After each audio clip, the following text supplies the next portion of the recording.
Hello, everyone. I'm Allison, and with me is Tyler. Tonight we are covering Stranger Things, Season 5, Episode 3, which is what is the title? The Turnbow Trap. The Turnbow Trap. I don't know what that means.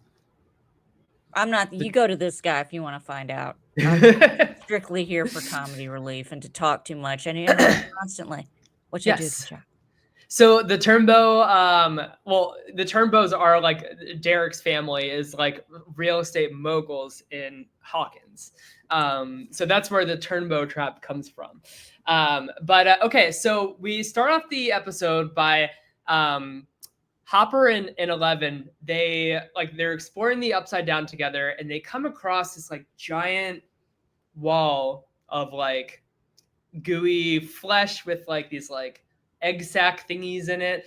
Elle tries like using her powers to like rip it open. Hopper tries like stabbing it, but they pretty much determine that this wall is like indestructible.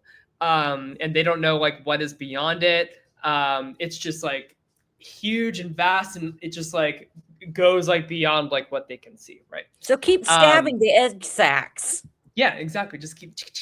And you know what's even better? Why don't we leave the knife that we are stabbing it with in the wall so the military can find it and give yourself away?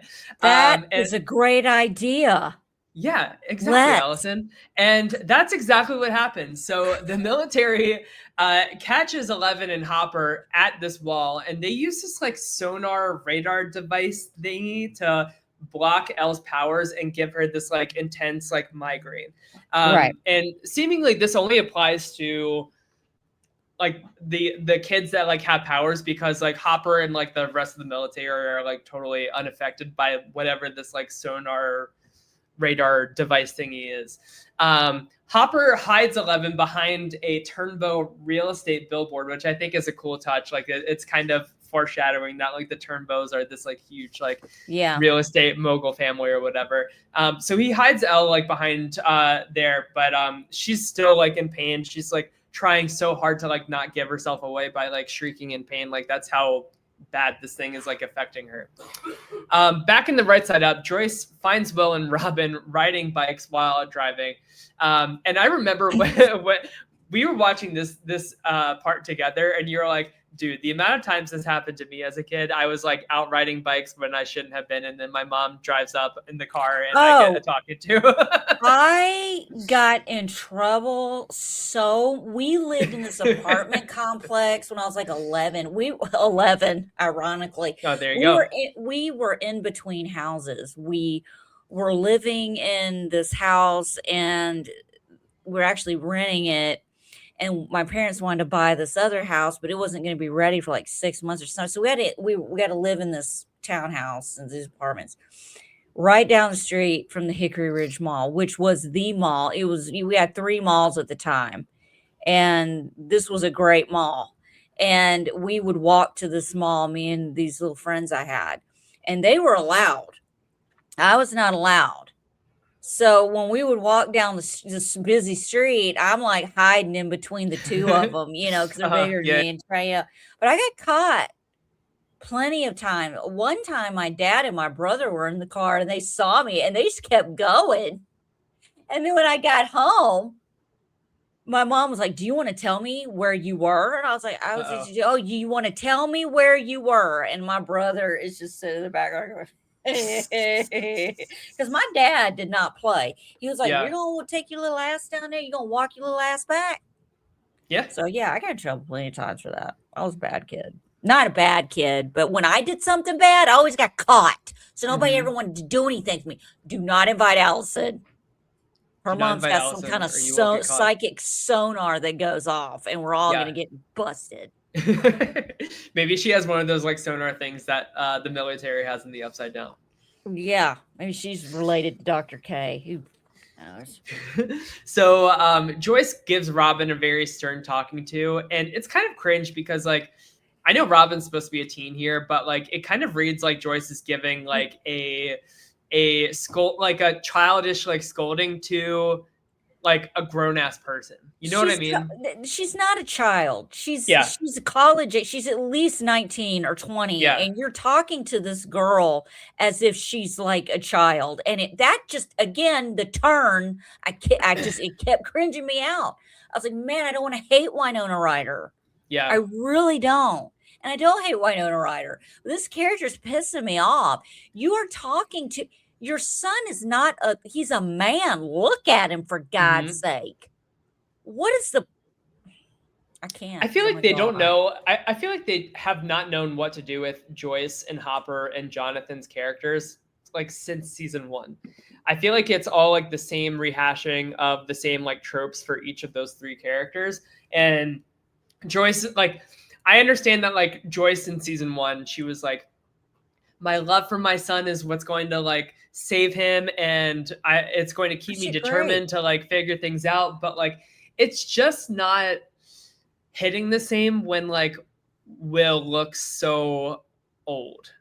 You know what I mean? Yeah, it's not. He's not a I don't know. baby.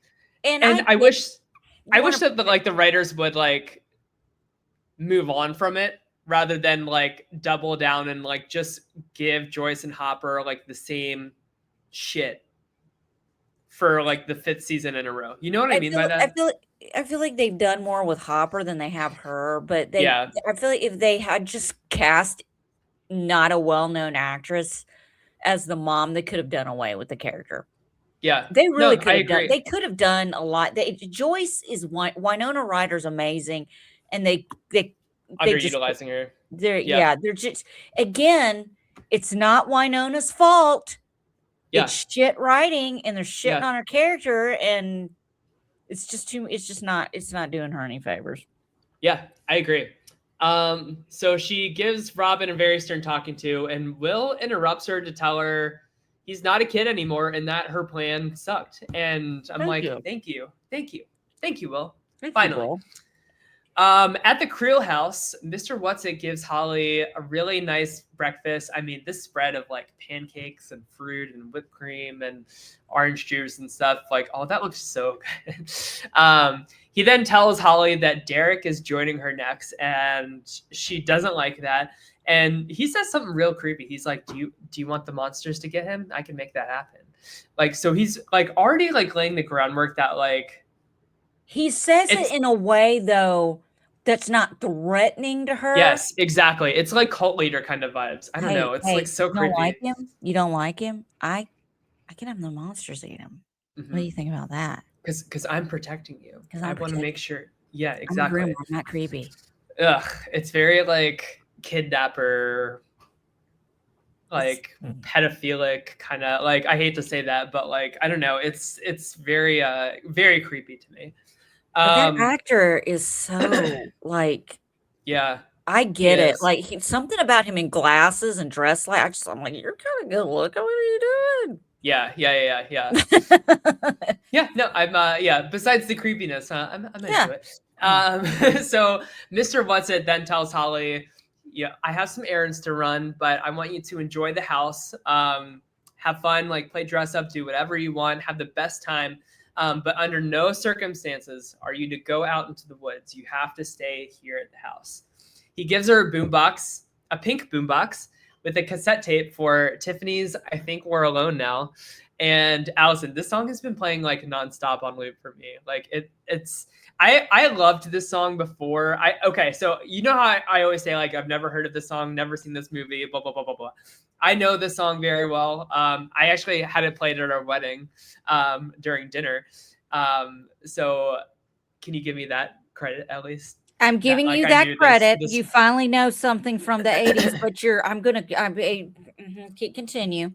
And Tiffany was the youngest person to win a Grammy for this song until Lord came out with Royals in 2011 or something like that. So she So won a Grammy for I Think We're Alone Now? She did? she was only like 15 or 16. Yeah. But so yeah, so I love the use of the song. And if you listen to the lyrics of I Think We're Alone Now, like it's kind of creepy and kind of like perfect for like this setting that Holly has found herself in. So the military brings backups to, this is back in the Upside Down. The military brings backups to find Elle. They use the sonar radio thing and she starts screaming. Hopper takes the grenades, throws it over the billboard, lands the perfect shot. Like, Oh my God. this Just is so perfect. unreal. Yeah, like I would be so scared to like throw grenades just like straight up into the air. Like I would be so afraid that they would just come like just fall right back down on you rather than like perfectly like over this like billboard, perfectly like onto like the military like cars or whatever, trucks. And but yeah, you know, plot is gonna plot, I guess. Hopper Yeah. throws the grenades over the billboard. He then shoots the device down, so he has like perfect aim here as well. And he takes out all of the guards except one to take hostage and interrogate. Back at the radio station, Dustin apologizes to the boys for being late.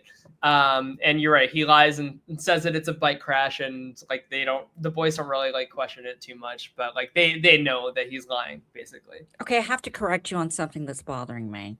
Yeah. Because there's the war that we have Uh-huh. not mentioned, and we'll talk about the Debbie Gibson Tiffany. Tiffany did not win a Grammy. She didn't?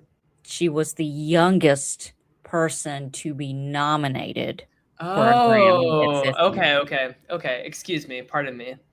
She's never won a Grammy. And Well, that's injustice right there.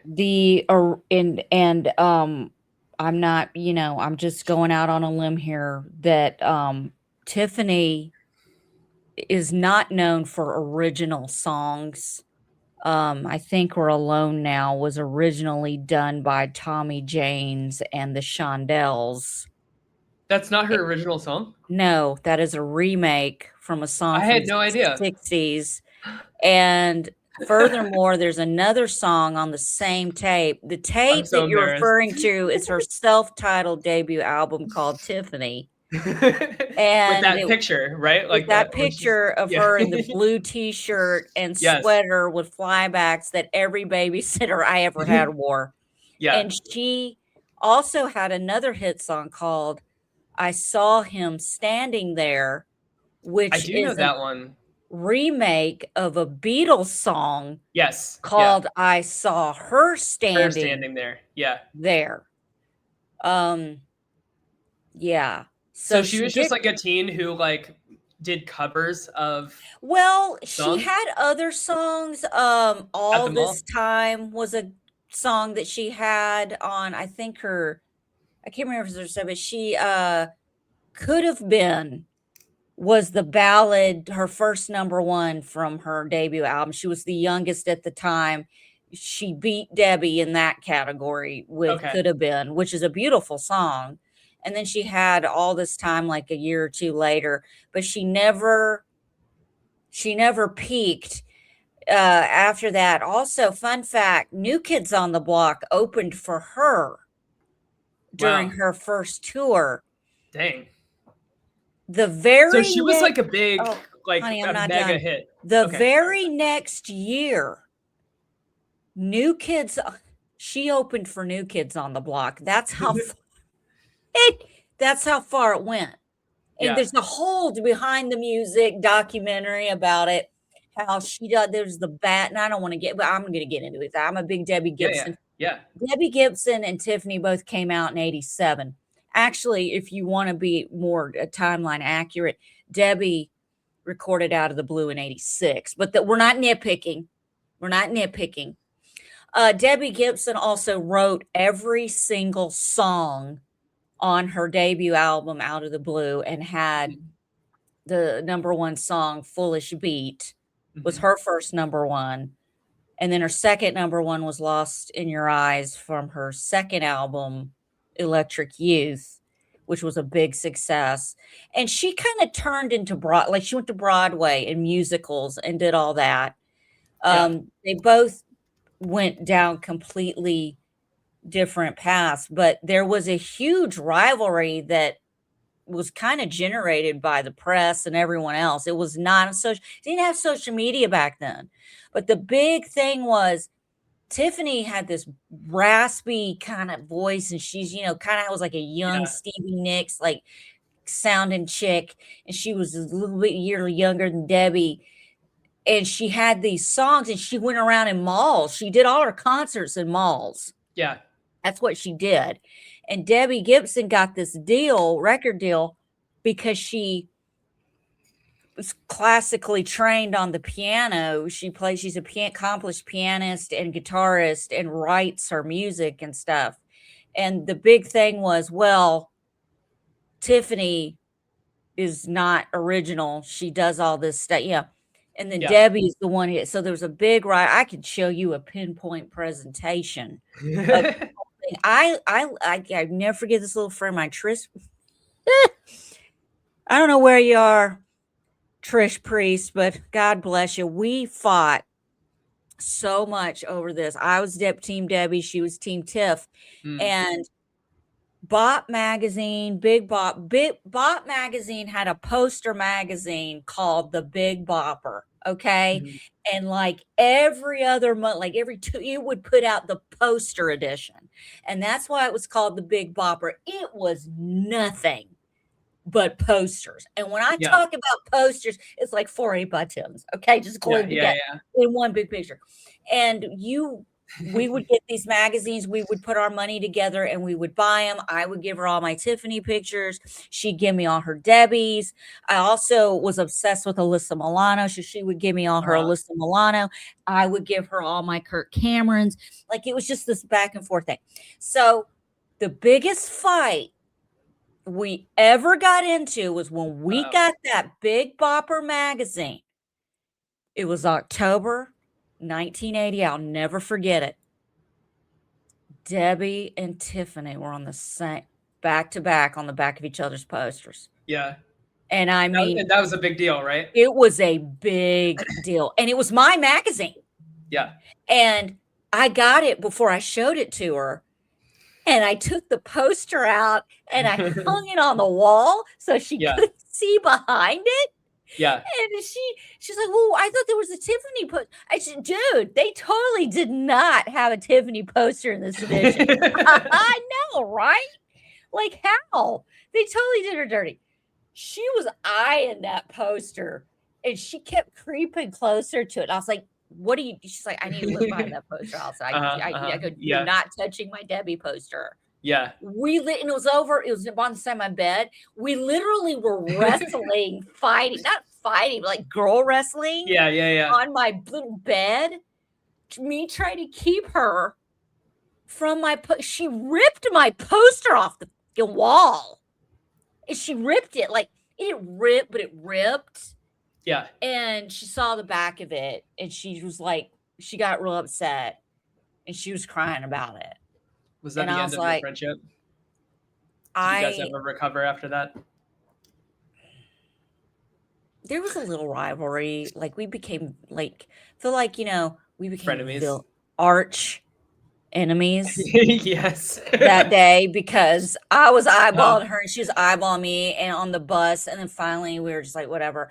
And the reason why we became friends again is because she threw a big fucking hissy fit and her mom went out and bought the magazine and she had hers, and my mom got mad because Trish ripped my poster and she had to tape it together for me, and she didn't think it was fair that she had a good poster and I had a shitty one. But you know what? I let it go. We let it go.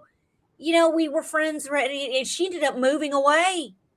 I don't know where she is. I think I saw her one time after that. But I'm telling you, there was some hair pulling. There was knees and vaginas. We were going hard. We were like, we were frauding. You are not getting this poster, bitch. You're not getting, there's no reason for you to look at the back of this Debbie. There's just no, accept it and move on. So you guys were basically Erica and Tina having this like arch enemies fight. I'm telling you, I was the Erica. Oh, I believe that 1000%. You want to F around and find out, touch that poster. Touch my poster. Even look at my poster. I had to do chores. I had to do all kinds of shit to get these Big Bopper magazines. That was my allowance. I got teen magazines. I've told the story for 20 minutes. I'm so sorry. No, But no, no. This is cute. This is fun. I like girls this. fought over this shit.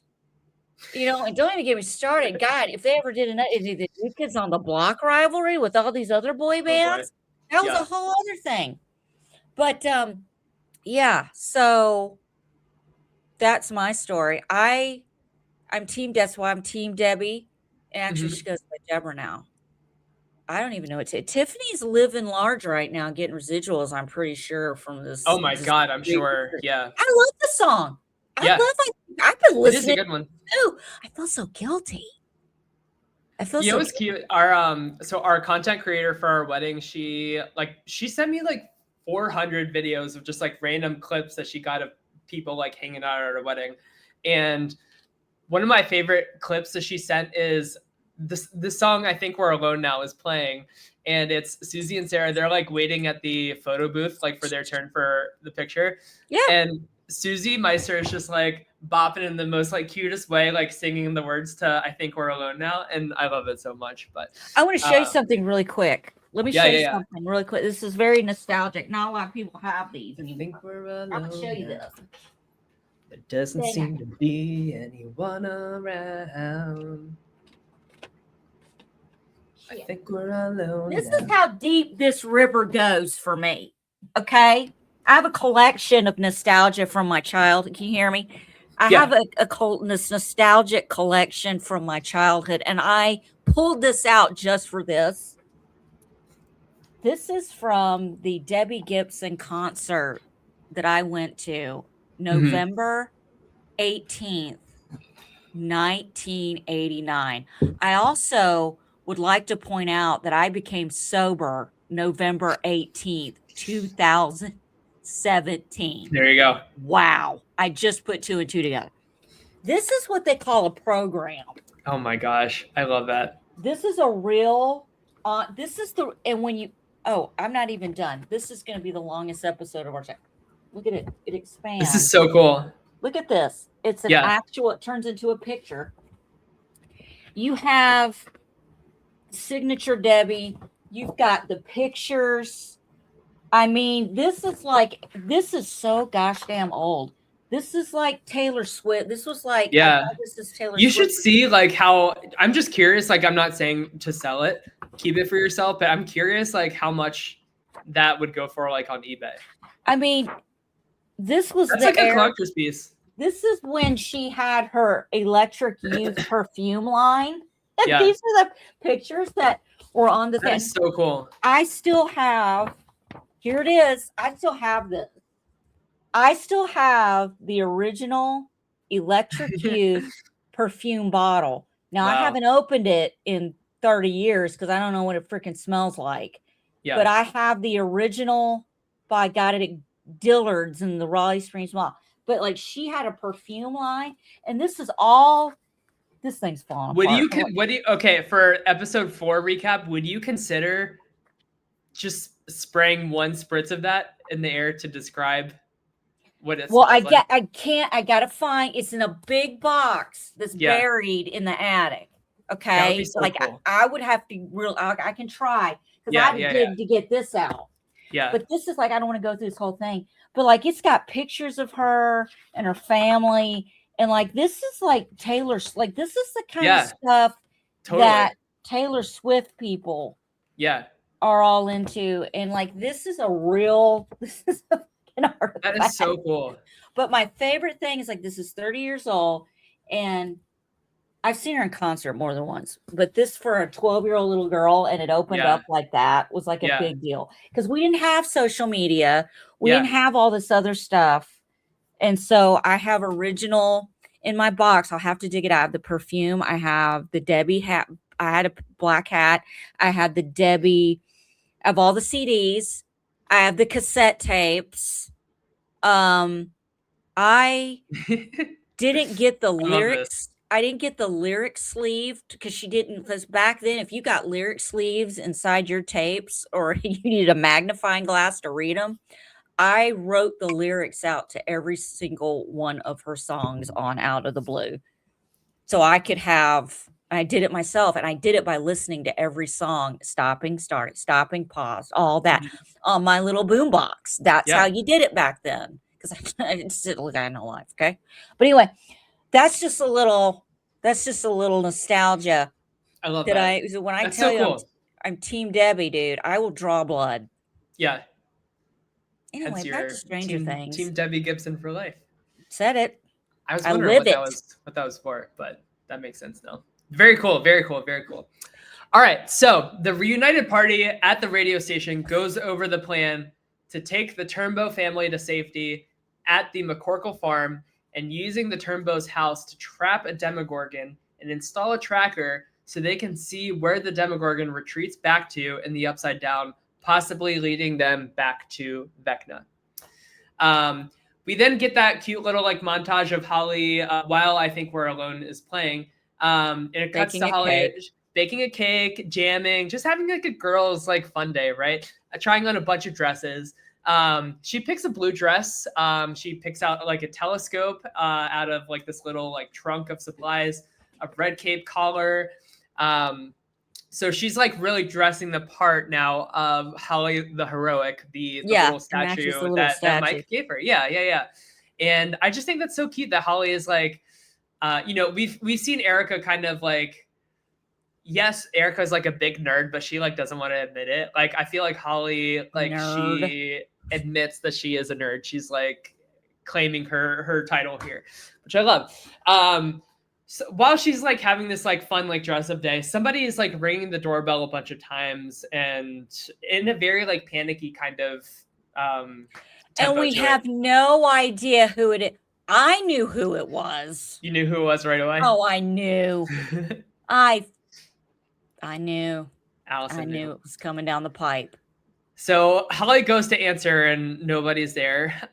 So she sees that the little flag for the mailbox is up. So there's like new mail in the mailbox. So like while the door's open, she sees that. She goes out there and she finds that there's a letter from Henry saying he needs to help her and she's in danger, along with a map and a compass that tells her to walk up a hill through the woods to some cliffs/caves.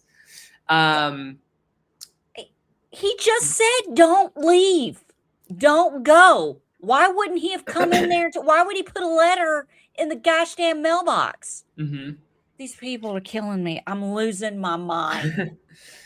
Let's see. Oh, I want to like upload a little. Sorry, I have a very important picture here that I'm going to share so that your internet doesn't freeze. Thank you. I got you, girl. I got you. Sorry. Can you pedal for me while I'm uploading this? we've got dipshit Derek. Mhm. Have we addressed how they got him? No, go into that while I'm uploading this. Or am I too soon? Maybe you're too soon. Okay, the picture's up now. Okay, so the next scene we see Mr. Clark is back, and I'm so happy to see Mr. Clark back. I was really missing him in season 3, season 4, because I always feel like he just does such a great job explaining these like crazy scientific concepts in a way that like my dumbass can understand and conceptualize. But we see him teaching science class, and all the kids are ignoring him except for Erica. She's like front and center, like ready to answer like any question. Does anyone else want to answer? Anyone else? She is such a nerd, and she's loving answering all these questions. But I just want to like show this picture here. So Mr. Clark is explaining like wormholes and how basically it's like a portal through time that lets you travel instantly between two places without like any travel time accumulating. And he explains that wormholes are very energy dense. They're very unstable. The whole thing can kind of like collapse on itself if it's like not careful enough. So I don't know, just keep this visual in mind. Perhaps for like a painting that Will makes in the next episode that is a very similar shape. You just gave away what we're supposed to be looking for. Yes. But so if you're listening to the podcast, like this is basically like the chalkboard that Dr. Clark has like sketched out like what this this wormhole situation looks like. Right. So just keep that in mind. Just putting a pin in that for now. But while Erica is like enjoying this like science lesson, she looks over and sees Mike and Lucas, and they're like motioning her to like come outside and talk to her, and she is so over it right away. So she goes out into the hall and she says, "You guys have 60 seconds to explain what is going on."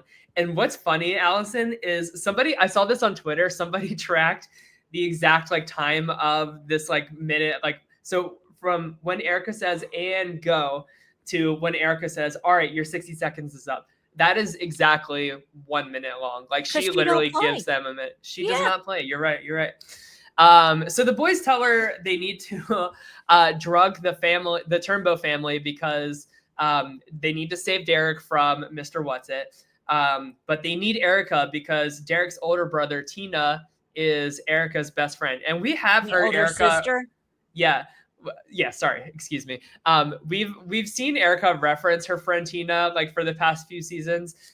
So this is some good like continuity, but she explains that they're arch enemies now after. They're enemies now, and she goes, arch. It is the enemies. Arch for me. Yeah.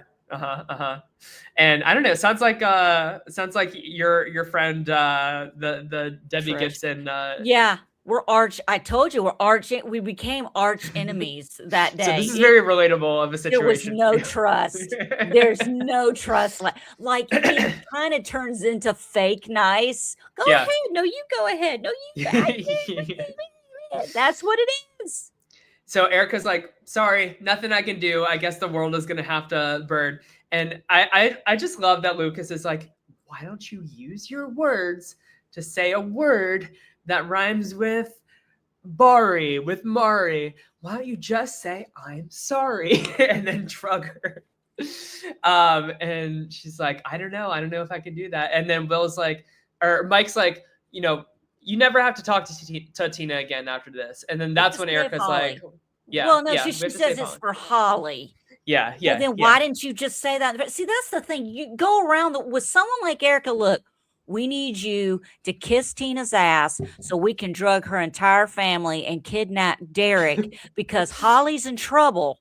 Holly Wheeler's been kidnapped by Vecna. Yeah, he's back, and now he's trying to get up. He's like, what is that guy with the flute trying to attract all the little rats and shit? He's doing that. Rip Van Winkling, the kids, and dipshit Derek's the next one. Make a pie and freaking drug it with some benzos. Exactly. We can take care of that. But, where are they going to get all these like crazy sedatives? This whole thing right here. Yeah. I don't know if drugs were just that easy to get I was going to ask you this, Allison, as like. Why would I know? Well, I don't know. Like in 1987, I know how to get benzos. Apparently Robin does. I'm fighting to the death over Debbie Gibson posters. So Robin and Will, they go to the hospital pretending to visit Robin's fake grandmother. They wind up in like this like random room of this guy, this like old guy who has the same condition as her grandmother. So like the drugs must be the same in the medicine cabinet. And the dumb nurse that she doesn't do the medicine right. And I would be, first of all, can we check on the Wheelers? This is the most like inadequate hospital. Yeah, like the nurse is not distributing the medicine right. Can we check on the Wheelers, please? Yeah, somebody. Right. But yeah, this fetch quest is like so easy and so like stupid and unrealistic. Like, come on, it's just in a medicine cabinet in the room that no one's monitoring at all. Yeah, these like hard drugs. Yeah. So Robin and Will, they stock up. We get a quick scene from Will asking Robin how she knew signs were there about her and Vicky. Whatever. At the farm, they agree that the radio van is too slow to keep up with like how fast like the Demogorgon like could be running with this like tracker thing in him. So Dustin decides to take it upon himself to install the antenna device straight onto Steve's car. And he just like drills like right into the top of Steve's. This like, is why they're not like really a nice friends car, right now. This is the problem. It's called Dustin. Yes. Yeah. And I don't know, like the car looks like a hunk of junk to me, but this was like a nice car at the time, right? This has been the car. This is Again, I'm Steve's 10 like and lady 87. I mobile. don't know what the right. My mom was rolling around in a Toyota Escort in 2000 in 1980. I don't know, but I think Steve's had this car for a while. Yeah. It's this car. It's this baby, right? Yeah. So I don't know. Weird scene, but Apparently, like I'm sure, doing whatever. benzos in the hottest cars in 1987, and I didn't know it.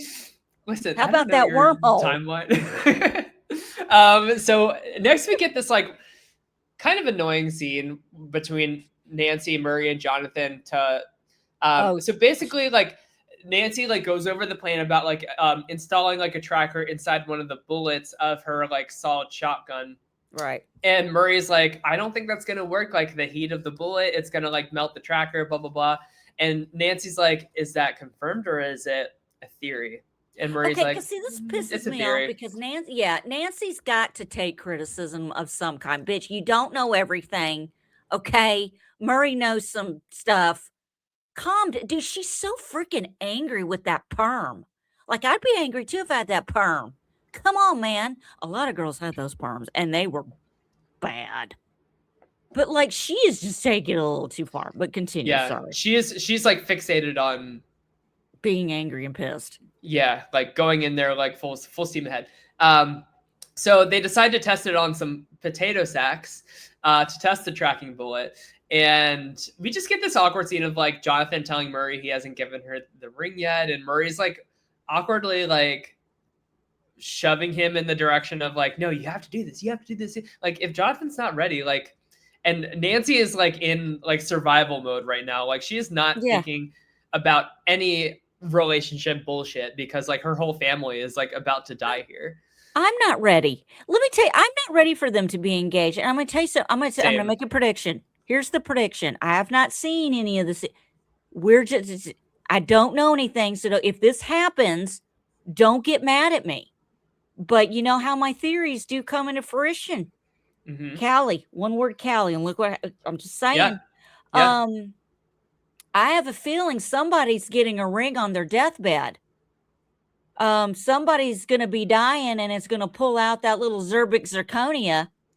And Nancy's going, oh, that's so cute. Look what you got out of the gumball machine.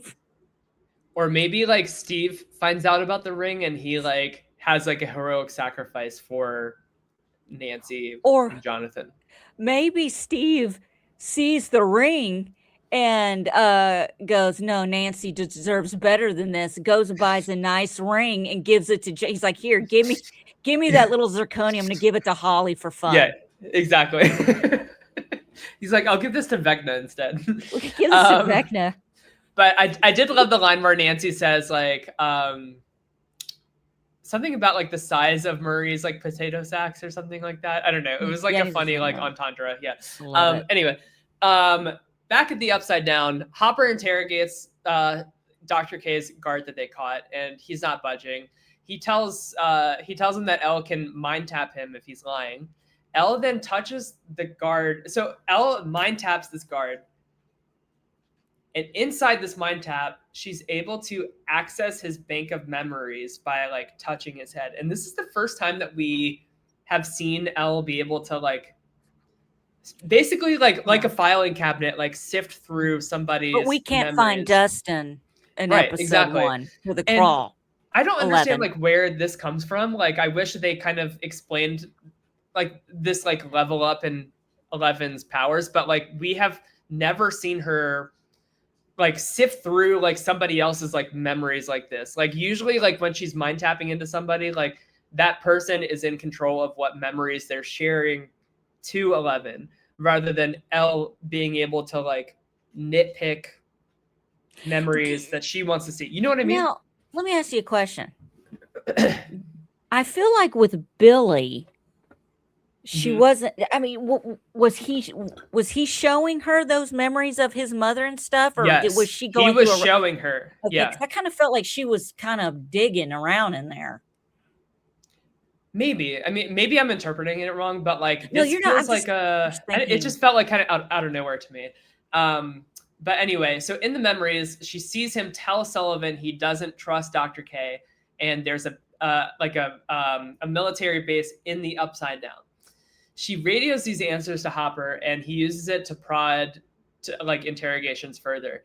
11 then sees Dr. K tell Sullivan she's going to replace him if he doesn't find out. So like we see that there's some like tension between Dr. K and Sullivan here. Elle also sees Dr. K enter a high security clearance door that looks like some kind of like vault, like with this like metal door. So she deduces that they're holding somebody powerful behind this door, somebody powerful like her. So it must be Vecna. And yes, like this ends up being, spoiler alert, this ends up being Callie. But Allison, I was convinced that they were holding Vecna here at the gate. No, this one. You knew all along. I said, there's no way they brought that girl in season 2 for naught. I told y'all we're going to see number 8 again. And you are absolutely right. That's not Vecna, because all his all this crap's going on. There is no way they have anything that can hold him. That would be the only thing that would explain them being able to build their base down there. Yeah.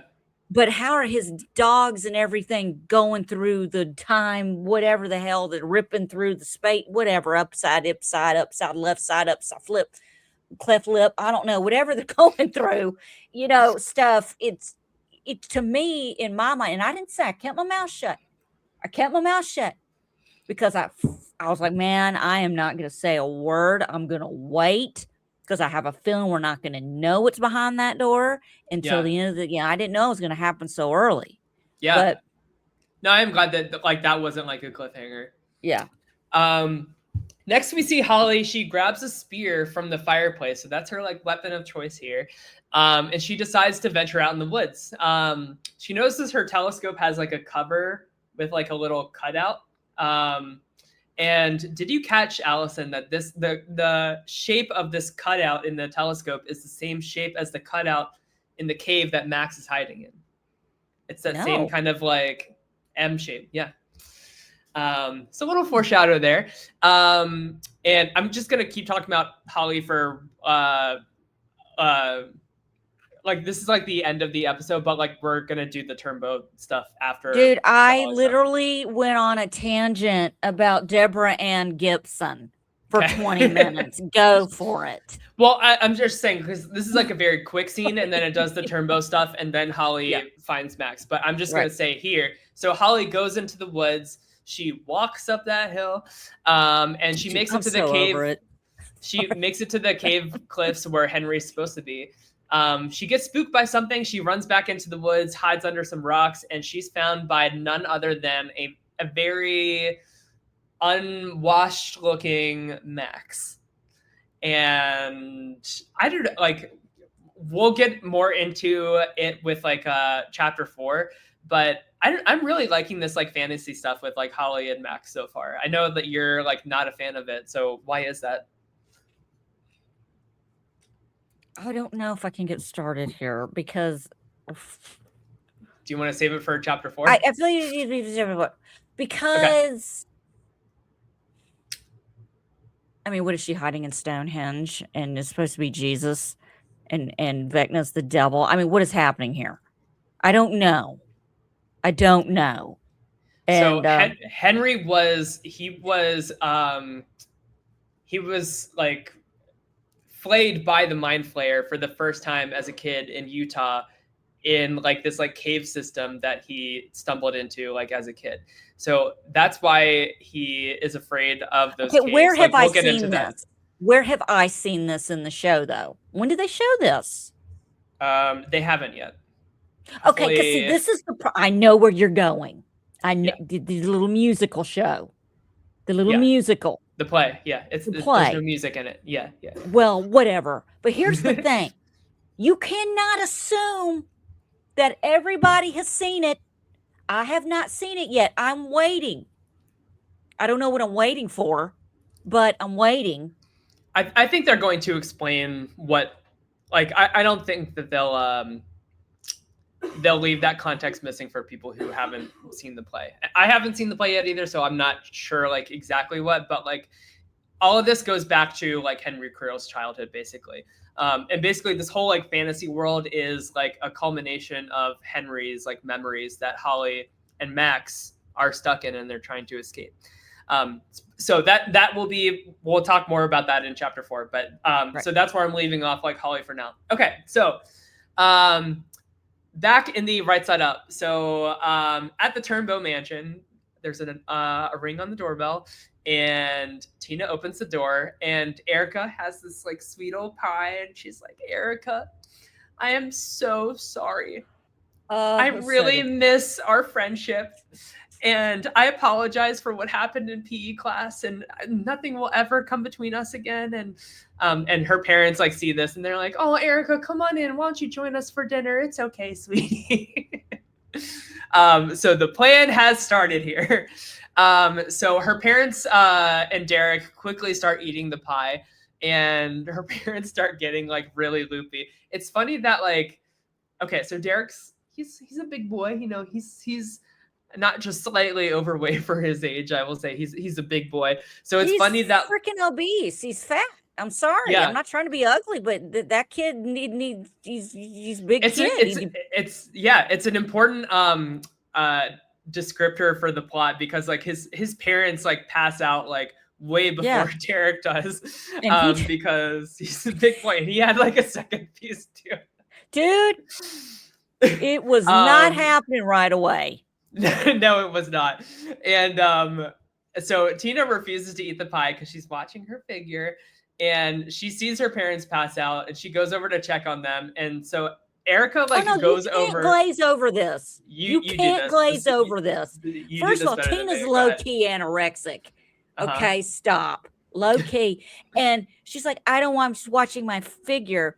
And Erica's not like, I made this for you to see to be. No, no, please, you eat it. I made this for you, eat it. Oh my God. I insist. You want me to be fat. I don't want you to be fat, you know? And then they get into it, and then the parents are passing out. Derek's passing out. Tina's going to check on him.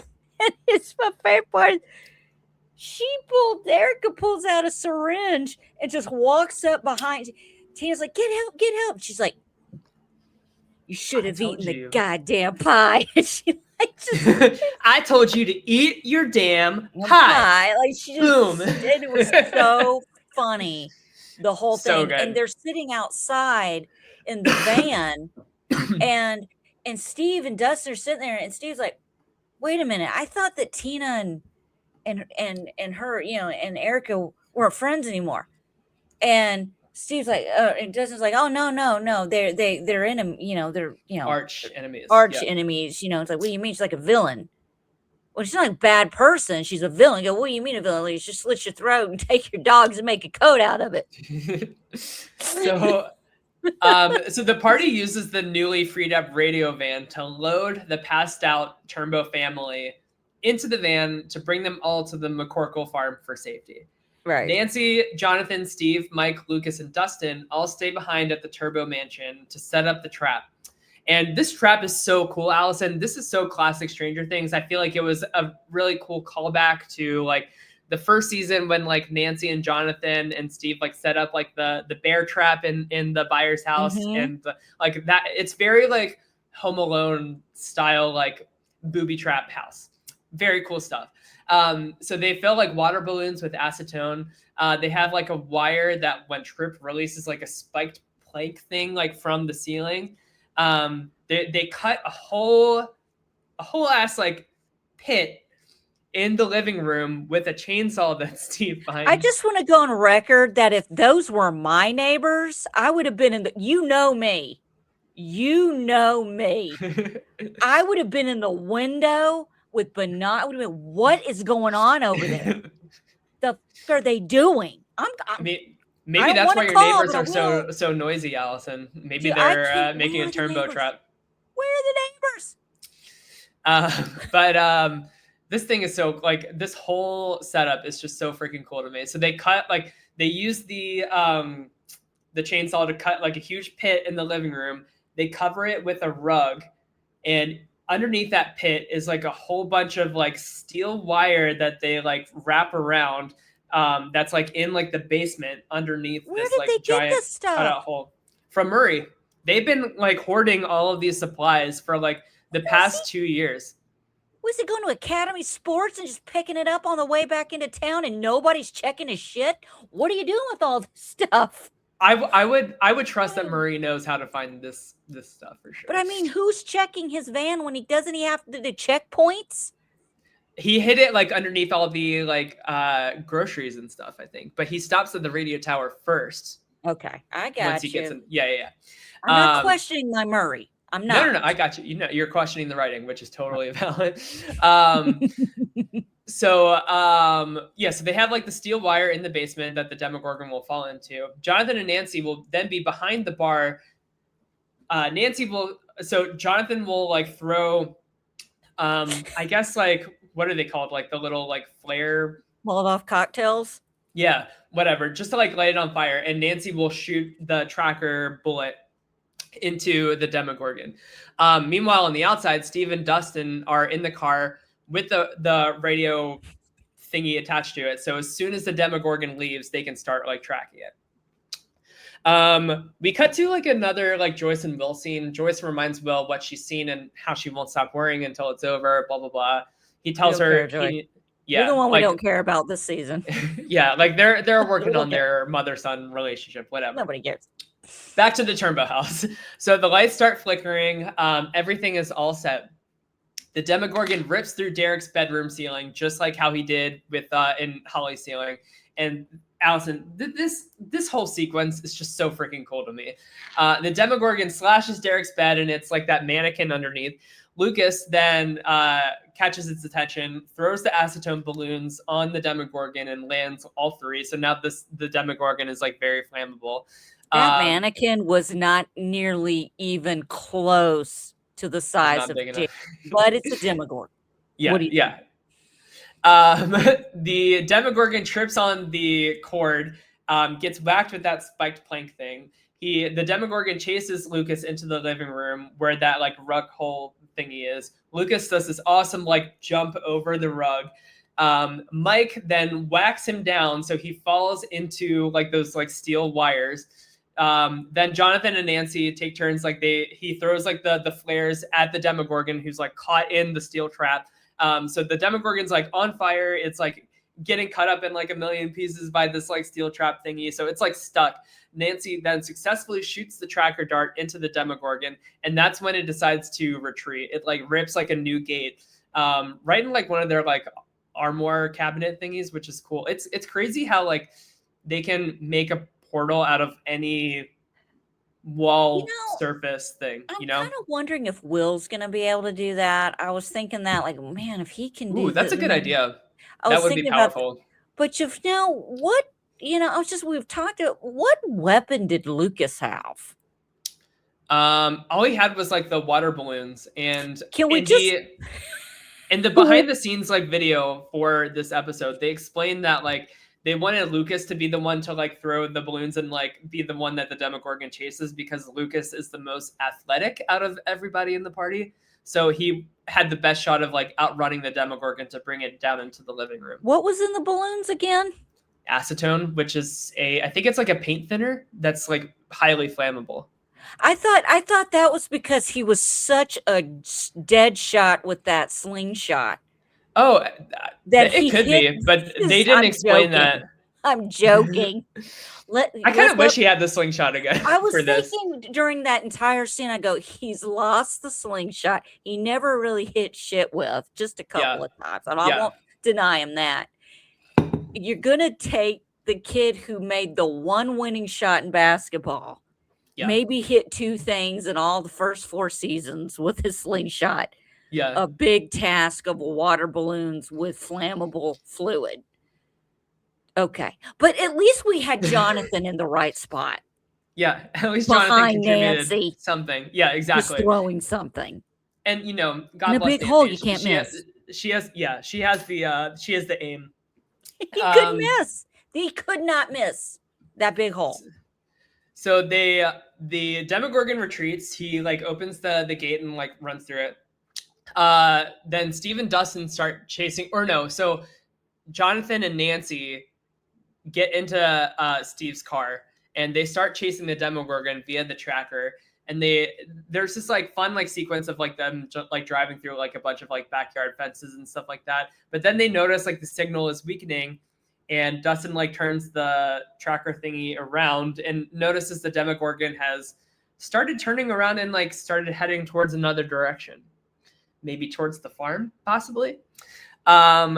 Derek at the farm, he wakes up and Will realizes the Demogorgon is turned around because it's heading towards the farm. Like Will is starting to sense and like get the Demogorgon's like vision and sees it like running like towards the farm. I thought it was really cool though, the way they, that point of view I thought was kind of neat. Yeah. So they know the Demogorgon is headed towards the farm. Derek is like in danger, and he is now awake. And it was funny. Like, what's funny is I think Robin says to Erica, like, I thought you gave Derek some pie, and Erica goes, he did eat some pie. He had, like he says it like just like it. that. Yeah. So I don't know. It's just like funny line delivery to me. But so that's kind of like where we end episode 3 is like the Demogorgon. Wait. Yeah. Derek breaks free and is running from everybody, screaming, "You're kidnapping me! I'm kidnapped! Help! Help!" and all this shit. That's the start of chapter 4. Okay, because I was about to say he tries to charge Erica, and she's like, "Try it." Yeah. So, okay. So the Demogorgon is like heading towards the farm. What's gonna happen? This is when they come back to Holly, like reaching like the cave structure. Getting spooked and then like finding Max, and that is the end of the Turnboat Trap. A really cool episode. I've really enjoyed this one. It's always, I think Stranger Things is at its best when like the whole party is working together and everybody has when their they're role. Together. Yeah. Totally. I think it's good when they're together. I do enjoy the Steve and Dustin one-offs. I think those are fun when they're getting along. I know. That's the thing. Like they need to like bury this hatchet because I need more like cute Steve and Dustin in my life. Not this. I think Dustin's gonna come around. I really do. So. But that is the episode. We end with hi from Max. Hi. From Max. Yeah. And how would you describe her look? I don't like it. It's very different. I don't like it. You're gonna tell me it's very like lumberjack lesbian shit. Yeah, it's very butchy. And look, I know if that's your spiel, that's your thing. I'm not shitting. I'm just saying. Maybe Lucas is into that. You never know. Maybe Lucas is into that. Maybe she's into it. I don't know. Maybe she and Robin into it. I don't know the future. All I know is I'm so. Yeah, I gotta write. I'm gonna have to journal. Like maybe we can we'll film. 4 here in a day or 2. But yeah, I'm just saying, I do have a lot of thoughts on it because they don't. Yeah, we're like just getting into the Max and Holly story. Like we cover a lot more of it in episode 4, so I feel like that's when we'll really get into the meat and potatoes of like how we feel about the storyline so far. But I personally am really liking it. I find it very fun and whimsical, and I'm so curious like. Theory time. I think that Holly is going to I think Holly will be able to make a portal to save her and Max. I don't know how she does that, but like the in Vecna's like red layer where like Max is running towards like seeing like Lucas and running up that hill is playing that kind of like the red room. Yeah, that but that little like cutout thing. I feel like Holly is able to make portals like that. So I feel like Max is going to be able to use Holly to get back to and wake up from her coma. 2 things, and I'm going to die on this sword. I feel like Will's going to open a portal. Okay. I feel like he and 11 are going to do something to get something. Callie, whatever. Something's going to happen. I will tell you right now. Dead ass. If Max opens a portal, there's going to be a very Because then you'll just say like, why didn't you just do this like 2 years ago? Language, right? the language that's going to come out of my mouth, Jesus is just going to have to look away, because I'm telling you, I'm not doing it. I'm not doing it. She ain't doing it, folks. I ain't doing it. That dog don't hunt in these woods. Stop it. That piss ain't gonna track no deer.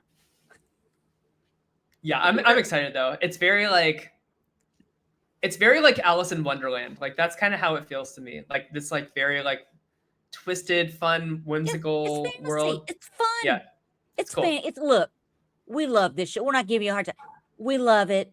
We're playing. Don't get crazy and say, why do you even watch it? No, because it's fun for us. Yeah, exactly. And why is Tim walking behind you looking like Elle in disguise? I don't know.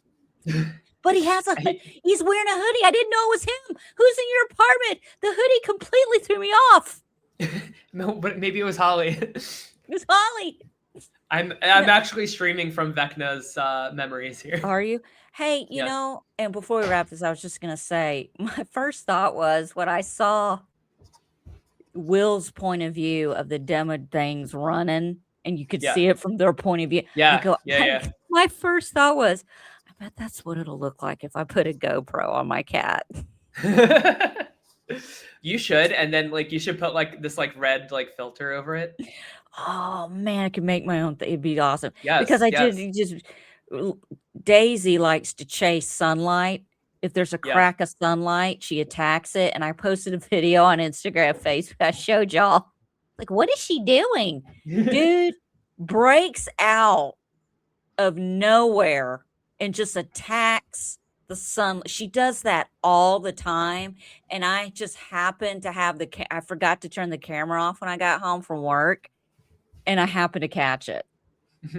And it's like breakdancing for cats. I love it. Anyway, I love it. Guys, we'll be back. We're gonna round up everything in season 5 episode 4 recap, and we'll do that in a day or we're gonna do that in a day or two. It's gonna be a big one. So we're gonna take naps.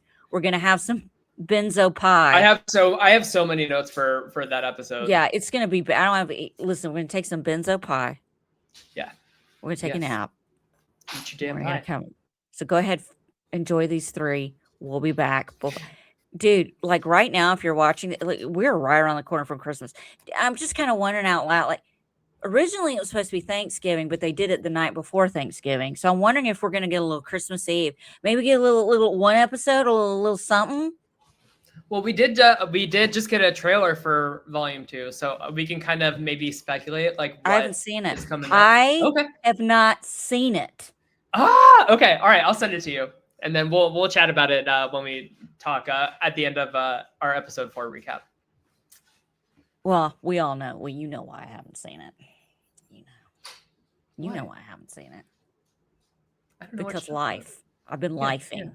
Other people. Girl, I've been so sick with the flu for the past week, so I've been down for the count too. So I feel you. I've been wrapped up in Welcome to Dairy finale, which Still need to watch that. Okay, guys, we'll see you next time. Still need to watch that. Yeah, you need to, because I got to talk about it with someone.